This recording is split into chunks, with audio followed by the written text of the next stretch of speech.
కురుక్షేత్ర యుద్ధం ముగిసిన తర్వాత బలరాముడు శ్రీకృష్ణుడితో, సోదరా, నీవింత చేసి నడిపించిన ఈ మహాభారతం నుండి మనుషులు ఏమి నేర్చుకుంటారు అని అడుగుతాడు. దానికి శ్రీకృష్ణుడు నవ్వుతూ ఇలా అంటాడు, ధర్మరాజులాగా జూదం ఆడకూడదు. ఒకవేళ ఆడినా ఎక్కడ ఆపాలో తెలియాలి. కర్ణుడిలాగా ఎవరు మంచివారు ఎవరు చెడ్డవారు అని తెలుసుకోకుండా మాట ఇవ్వకూడదు. ధృతరాష్ట్రుడిలాగా కొడుకులు ఏ తప్పు చేసినా సమర్థించడం మానుకోవాలి. కుంతిలాగా పరిణామాలు తెలియకుండా కోరికలు కోరకూడదు.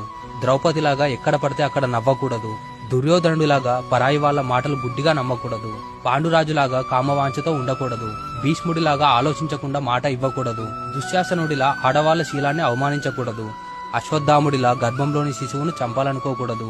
గాంధారిలాగా కళ్ళు మూసుకొని పిల్లలు ఏ తప్పు పని చేసినా చూడకుండా ఉండకూడదు. పరీక్షితుడిలాగా తన వంశాన్ని చూసుకొని గర్వంతో తప్పుడు పనులు చేయకూడదు. ద్రోణాచార్యుడిలా ఎవరు ఏం చెప్పినా అది నిజమని నమ్మకూడదు అని శ్రీకృష్ణుడు చెప్పిన మాటలు విని బలరాముడు కృష్ణుడికి నమస్కరిస్తాడు.